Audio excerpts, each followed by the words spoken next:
Hey, how's it going? And today I'm going to be showing you how to kind of cheat on creating a rocket thruster. And some of this depends on if you happen to have this LightWave 2018 content folder that usually comes with the software, and you go to scenes and you're going to go to volumetrics and you're going to go to lights, and there's one here called Light Nodes Thruster.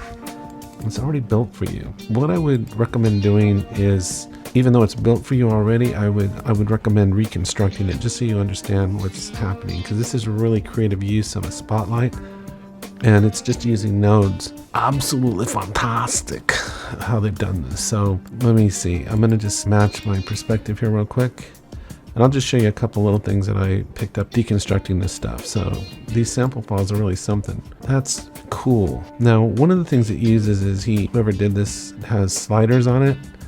And so one of the things you got to do for the sliders is you got to come over here, and where it says OpenGL overlay, you have to click that, and then it brings in the sliders and kind of everything. And this is your control, but you might notice that this doesn't work. So what you got to do is you got to go to modify down to tools, and there's one that says sliders. And when you click it, then you can click and drag your slider to adjust it. What you do with this, since it's a spotlight, is that you could parent it to the back of your Viper or your spaceship or something. And what's even cooler about it is that it's animated already. See, it's hard to appreciate it from this, but it's actually animated already. You don't need a lot of this stuff. So what I thought I would do is, if you don't have access to the 2018 content folder, I was going to walk you through how you could kind of recreate it. And to be honest with you, I ran into troubles recreating it. So I'm going to just try to get you in the ballpark, and we'll see how it goes. So I'm just going to start from scratch. I will tell you there's a couple settings that you need to do. One of the things is that it uses volumetric scattering. So you're going to have to go to render properties, turn on your volumetric scattering. The other thing is that this is simply just a light. That's all it is. You're going to have to go into properties, and you're going to have to bump up this to 16, otherwise this will look fairly granular. They really bumped up the light intensity. But we'll go over some of that later. So what I'm going to do right now is we're just going to clear the scene. So we're going to go ahead and make this light. We can just let's just get the environment light. So we'll click on lights, and we'll go to the environment light. Let's see, environment light, and then we'll just switch it to the spotlight. Okay, so there's our spotlight, and let's just make sure everything on it is zeroed out over here on the position and rotations. Let's get ourselves a nice kind of side view of it here, like that. Punch in a little bit and maybe scooch it over like that. Go ahead and match our camera perspective. I'll basically do that with everything. We should be good. Okay, and I guess we could go into VPR. We can turn off this overlay thing. I really need that. I'm going to camera view, and my first question is, how come I can't see the light? And is it because it's so low?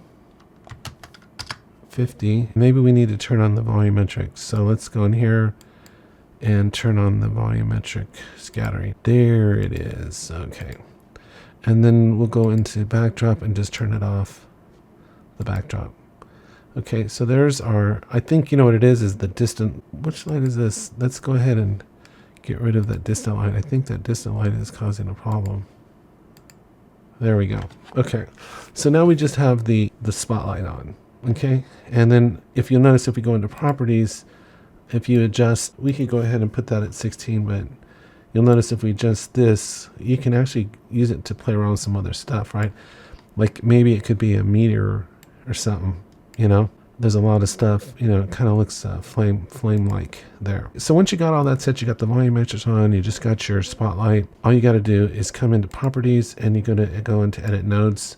And here we just need a couple things. So actually we need 6 things. So we need underwater, and we'll click that.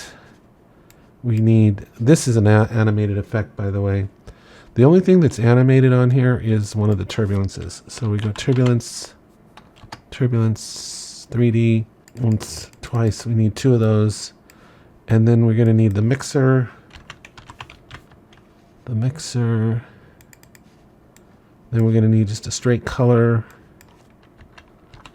I have no idea this is turned out. I'm just going off notes. And then a mixer, and then we need dots. So there might be a bug in here somewhere. I don't know, but we'll see. So the order of these is just going to be like this. Let me stretch this out a little bit. I was hoping we could see the scene at the same time, but so here we got our mixer here and our color here. And then it's just a bunch of settings and hooking everything up. So here we go. I'm going to click on this, and let's see what we got here.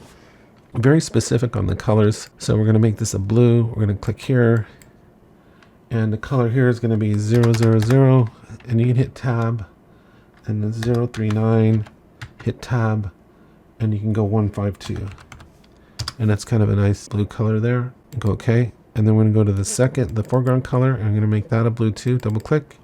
We're going to make this 000, tab, 047, tab, 191. And these are just the same settings out of the content folder, really. This is an animated effect. You notice it has wave speed on there. So the waves are 6. This is, you just put 1. Wave speed is 0.1. This is going to be a 4. And the bump amplitude is the same. Now we do need to adjust these settings. There's nothing we adjust here, but you got to keep an eye out for these lower ones. So this is going to be 0.5, 0.5, and 2. Oops, that's 1, 2. Enter. Okay. And that one is done. Okay. As I was looking at this, I noticed one thing on the light properties on the spotlight. This should be 1. And see how much bigger that makes it? Okay. So you adjust the width of it there. Okay, so now we're going to move on to turbulence. And this is essentially just the background color. So on this one, we're going to leave the background will be zeroed out. The foreground color is going to be a blue again. And this is going to be, if we double click here, this is going to be 000, 016. 016, right? 064. Okay. This one is the one that has animation on it.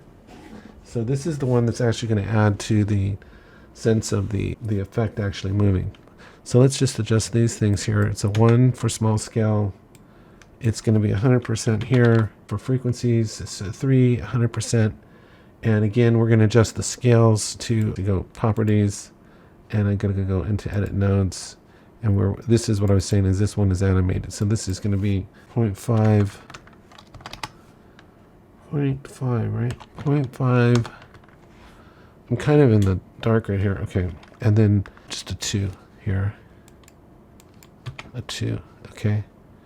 And then where this one is animated is it's actually animated on the position. And if we go into position here, and we go on the hit here on the E, and it's just 1 meter. So I've got to blow this up. If I hit A, I can make it. So we're just going to come down here, make a key, and put it right at 1 meter, like that.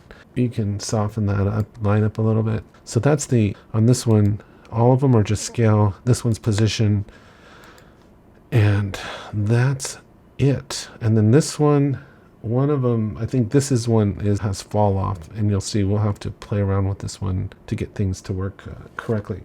And then we've got our color up here, and this is a very specific color, and I actually on this I tried different colors, and this color actually was the best one to give you that like a flame, the best flame effect. And this was a 255 147 081 081. And go okay, and then we'll plug that in. Well, once I get all these settings, then we're almost done. I will plug everything in. On the light dots, let's see here. With just 100% contrast is 57. Bump amplitude. This one we might have to adjust. Right now it's 2 tab, 2 tab, and you might have to adjust the Z on this.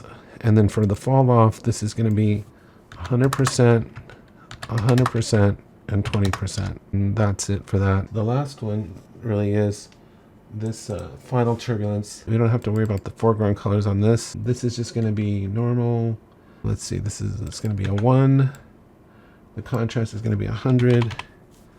And then the scale is the same as the others, is 0.5, 0.5, tab, 0.5, tab, 2, enter. The rest now is just plugging everything in. Okay, so here we're going to plug in the color to the background. Here we're going to plug in the color to the background. Here we're going to plug in the color to the foreground. And we're going to plug in the color to the foreground here too. To the foreground here. And you notice like this node preview is not updating, so I'm not sure why it doesn't do that. And then the color here is going to plug into the background there, and the alpha here is going to plug into the opacity here. And then let's see, the color here is going to plug into the background here, and then the color here is going to plug into here and to here. Now interestingly, it's not showing anything changing, right? So that's why I say, is this a bug or something? Because why isn't it plugging in? Why aren't they? So you can see that the inputs here are disabled. See, control is disabled. And I have my color plugging in, but it's not showing me anything. So what if I just disconnect these?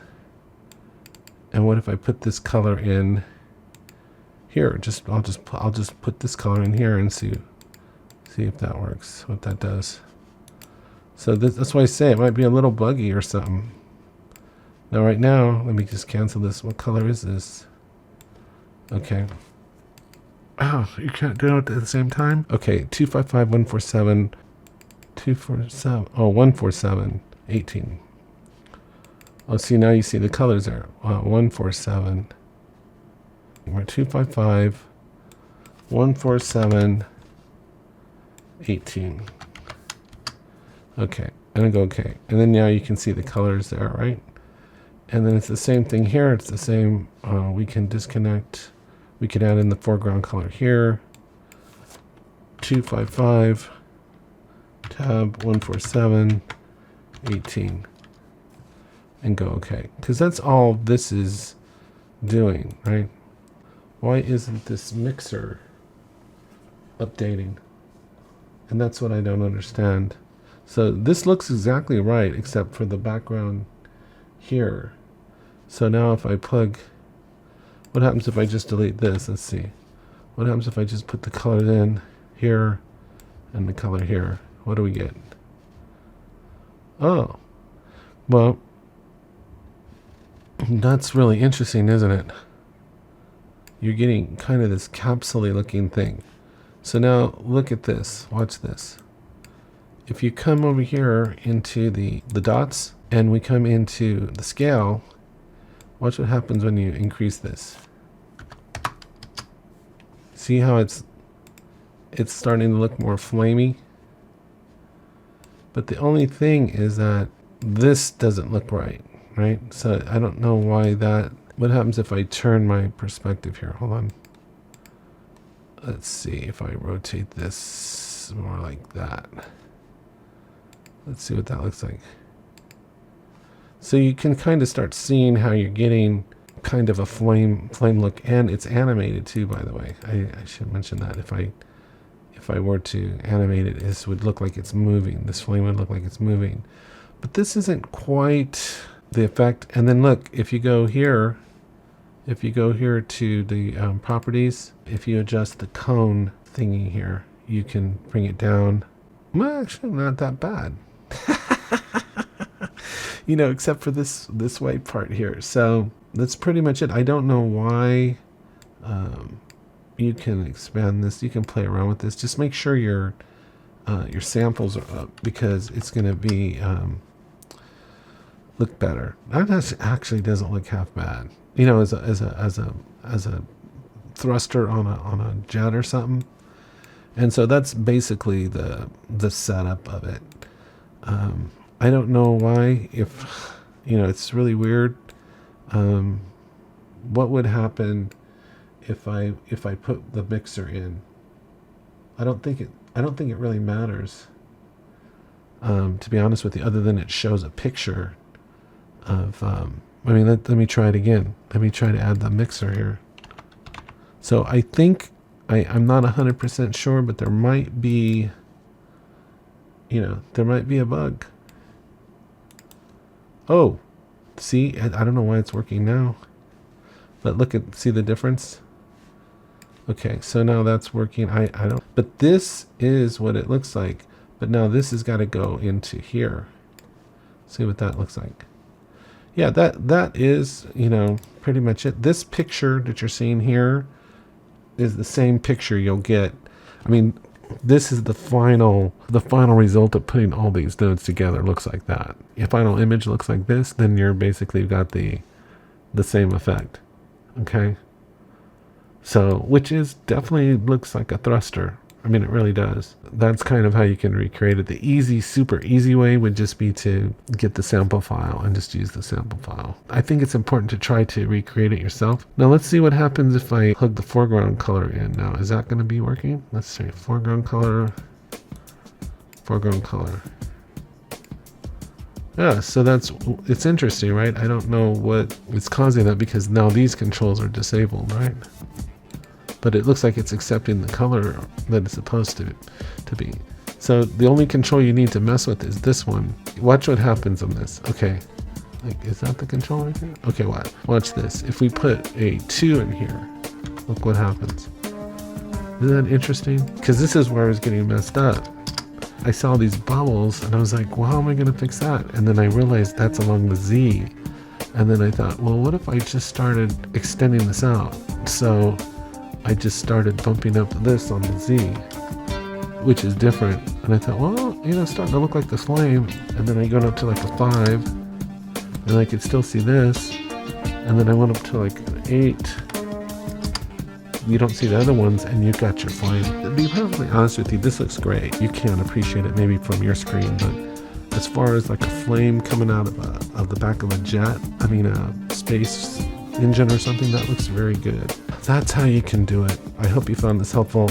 I'm not sure 100% what's going on with this. I mean, it seems like sometimes they don't update the node preview, but if your final result looks like this, then you've got the look that you'll need for the thruster. Well, anyway, have a great day, take care, and I will talk to you next time.